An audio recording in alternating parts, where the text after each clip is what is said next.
हिंदी भाषा के प्रति आजीवन समर्पित रहे स्व श्री सतीश चंद्र गुप्ता विभव एवं स्व श्रीमती श्यामा गुप्ता जी की स्मृति को चिरस्थायी बनाने के उद्देश्य से prelude public school Dayalbagh Agra में 25 व 26 दिसंबर को विभव अभिव्यक्ति वक्तृत्व की शक्ति प्रतियोगिता का गरिमा में आयोजन किया गया। गुप्ता निदेशक, आज मेरे पिताजी की दूसरी पुण्यतिथि जिसमें कि हमने वक्तव्य की शक्ति में, क्योंकि उनका शुरू से ही हिंदी और इंग्लिश में बहुत कमांड था और सारा परिवार उनसे बचपन में सारे ऐसे लिखवाना या कभी भी कुछ बोलना तो वो सब हमारे पिताजी ही हमसे कराते थे और हम उनसे करवाते थे। आज कल के जो 25 प्रतिभागी थे उसमें से 11 चुने गए थे और 11 में से 5 प्रतिभागी चुने गए, जिसमें 2 को सांत्वना पुरस्कार 5151 रुपये का, तृतीय को 11,000, द्वितीय को 21,000 और प्रथम बच्चे को 31,000 रुपये का पुरस्कार दिया गया। आदरणीय स्वर्गीय सतीश भाई साहब की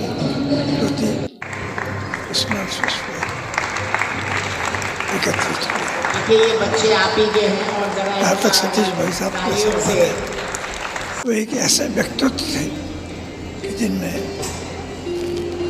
इनको याद करके ही आपको बहुत सी चीज़ें स्मरण हो आती है। मैं उन भाग्यशाली व्यक्तियों में से हूँ जिनका और मेरा उनका साथ लगभग 50 वर्ष से अधिक रहा, चाहे चैम्बर के प्लेटफॉर्म पर या अन्य किसी सोसाइटी के प्लेटफॉर्म पर, उनसे बहुत कुछ सीखने को मिला है। भाई साहब में सबसे बड़ी बात ये थी कि वो सबको प्यार करते थे, स्नेह देते थे, बच्चों में बच्चों की तरह मिलते थे, बड़ों से बड़ों की तरह में मिलते थे और जहाँ तक उनका व्यवहार का सवाल है सबको अपनापन से अपना बना लिया करते थे। परिवार की सबसे बड़ी वरिष्ठ सदस्य उस समय सतीश भाई साहब के श्री चरणों में सादर नमन करती हूँ, भावपूर्ण स्मरण करती हूँ। भाई एक बच्चों के साथ आयामी व्यक्तित्व थे।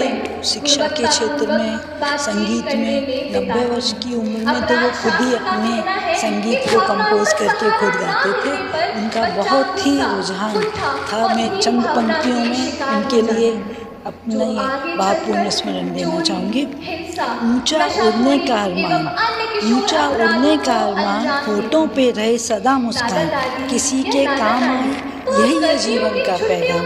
खुद भी आगे बढ़ते चलो, औरों को भी साथ लिए चलो, मंजिल एक दिन मिल ही जाएगी, तकलीफ़ों की ना परवाह करो। पंछी नहीं डरते उड़ने से, तुम भी ना जगत का खौफ करो। ना बन सको सूरज कोई बात नहीं, दीपक ही बनने का शौक़ रखो, दीपक ही बनने का शौक़ रखो। मैं उन्हें नमन करती हूँ।